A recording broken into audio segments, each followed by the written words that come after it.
নামো নামো বলে দুইবার করে তাড়ায় দেওয়া হয়েছে। তো ওনারা মাইক না দিয়ে ওনাকে কুকুরের মতো দূর দূর করে তাড়ায় দেওয়া দিয়েছে। ম্যান ফিজিক্সের খেলাই হচ্ছে শেডিংয়ের খেলা। It's not a bulking, it's not a body building, it's a man physics. ভদ্রতা যে দুর্বলতা নয় সেটা বোঝানোর জন্য সেই কাজটা করছে। নিষেধাজ্ঞা তারা কি দিবে? আমরা তো তাদের ফেডারেশনকে বয়কট করছি।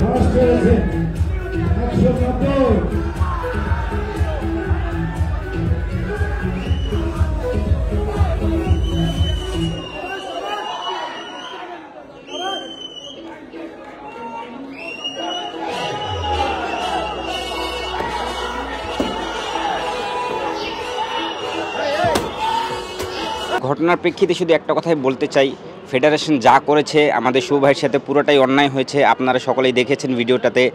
ম্যান ফিজিক্সের খেলাই হচ্ছে শেডিংয়ের খেলা। It's not a bulking, it's not a body building, it's a man physics. Man ফিজিক্সের মেন খেলাই হচ্ছে কার বডির সিক্স প্যাক কত ভিজিবল, কার কন্ডিশন কত ভালো। সো আপনারা দেখেছেন যে সেখানে কাজল ভাই আর তার সাথের কম্পিটিটর ছিল হচ্ছে আলামিন সজীব। সো দুইজনের বডির কম্প্যারিজন আপনারা তার পেজে ঢুকে তার ভিডিও, তার পিকচার সব কিছুই সেখানে রয়েছে। সো আপনারা দুজনকে কম্পেয়ার করলে আপনারা ইজিলি আপনারা নিজেরাই বিচার করতে পারবেন, ফেডারেশনকে আর বিচার করতে হবে না।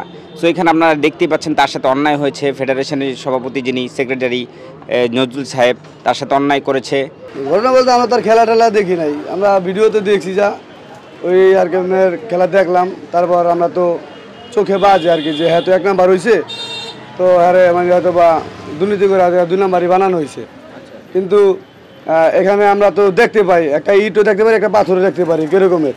আর ওই হিসাব করে বিবেচনায় আমাদের বিবেচনায় সে নাম্বার ওয়ান, আর তার কার বিবেচনায় কি সেটা আমরা মানে জানি না। মানে এখানে কি দুর্নীতি হয়েছে কি না এটা মানে আমরা তার অথবা একটা ফেডারেশনের কাছে আমরা আবেদন চাই, বা বিনীতভাবে আবার দেখুক বিষয়টা। আমরা ছাড়া অডিটোরিয়ামে আরও যে লোকজন ছিল ওনারা সকলে বলছিল যে উনিই ফার্স্ট হবে, উনিই ফার্স্ট হবে, চ্যাম্পিয়ন ওনারই। কারণ ওনার বডি শেপ খুবই সুন্দর, ওনার শরীরে ওনার শরীরটা খুবই ফিট ছিল। আর যাকে ফার্স্ট দেওয়া হয়েছে ওনার শরীরে মনে করেন প্রচুর পরিমাণে পানি আর অনেক ছিল। তো ফার্স্ট ওনার হওয়ার কথা, যে জায়গায় ফার্স্ট ওনাকে দেওয়া হয়েছে, তো উনি তাও মাইন্ড করেন নাই, কারণ খেলার ভিতর হার জিত আছেই। তো সে যা বলছে কি, স্যার আমি দুটা কথা বলবো, একটু মাইকটা যদি দিতেন। তো ওনারা মাইক না দিয়ে ওনাকে কুকুরের মতো দূর দূর করে তাড়ায় দিছে। তো আমরা তো সকলে দেখছি ওখানে যে কি হয়েছে ওনার সাথে। ওনাকে নামো নামো বলে দুইবার করে তাড়ায় দেওয়া হয়েছে ভাইয়াকে। তো ভাইয়ার তখনই মাথাটা গরম হয়েছে যে আমি তো কোনো দোষ করিনি, আমি তো জাস্ট মাইকটা চাইছি, আমি দুইটা কথা বলবো। কারণ উনি তো এই ফার্স্ট না, উনি চারবারের গোল্ড মেডেলিস্ট। তো উনি কথা বলতে চাইছে, ওনাকে কথা বলতে দেয়নি।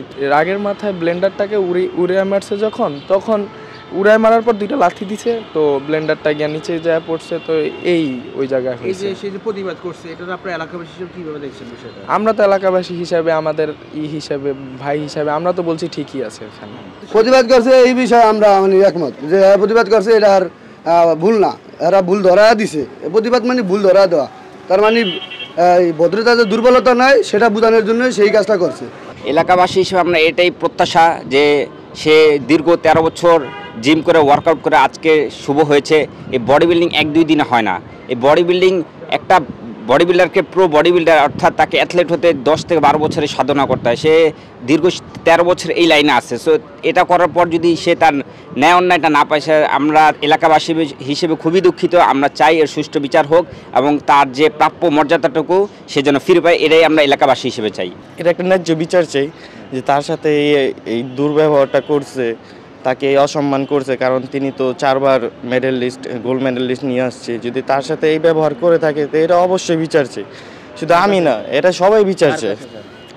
এটা বিচার জনগণের কাছে চাই। জনগণ তার বিচার করব, তার সঠিক বিচার করব, তার আর কি অন্যায় বিচারটা করব, তার আর কি ভালো দিকটা নিয়ে আসবো, অবশ্যই নিয়ে আসবো। তারা এইভাবে যদি বডি বিল্ডারদের সাথে প্রতিনিয়ত অন্যায় হতেই থাকে তাহলে আমরা অদূর ভবিষ্যতে আর কোনো বডি বিল্ডার আর পাবো না। হয়তোবা তাদের স্বজনপ্রীতি হবে, তাদের সন্তানরাই সেখানে বডি বিল্ডিং করবে, কিন্তু তারা প্রফেশনাল লেভেলের কোনো বডি বিল্ডার আর বাংলাদেশ থেকে খুঁজে পাবে না। ম্যাচ ফিক্সিং যে 100% একটা যে চোরামিটা করছে, তো এরপরে মনে হয় না যে আমাদের আর ওইখানে, মানে আমার নিজ থেকে মনে হইতেছে যে আমি আর জীবনে খেলাই দেখতে যাব না। নিষিদ্ধ করাটা তো তাদের ঠিক হয় নাই। তো এরা নিজের বিবেচনা করা উচিত যে আমরা কী ভাবলে কী করবো। আগে থেকে যদি এটা সিদ্ধান্ত নেওয়া নেই না ভাইবা, তার মানে ডিসিশন নেওয়ার পরে ভাবার কোনো অপশন থাকে না। এরা ডিসিশন লয়া লইছে দাম কইরা, এটা তো ঠিক না। এরা আগে 2-4 দিন সময় দিত, দেখতো, কাজলে ডাকতো, ডাকার পরে দেখতো কি হয়েছে, তারপর একটা সিদ্ধান্ত উপলব্ধি করতে পারতো। নিষেধাজ্ঞা তারা কি দিবে? আমরা তো তাদের ফেডারেশনকে বয়কট করছি, তাদের ফেডারেশনকে আমরা বয়কট করছি। আমরা এই বডি বিল্ডিং ফেডারেশনের চাচ্ছি, পদত্যাগ চাচ্ছি, সকলের পদত্যাগ চাচ্ছি আমরা। সংবাদ, ফিচার ও অনুষ্ঠানের জন্য ভিজিট করুন সংবাদ প্রকাশের ওয়েবসাইট এবং যুক্ত থাকুন ফেসবুক পেজ ও ইউটিউব চ্যানেলের সঙ্গে।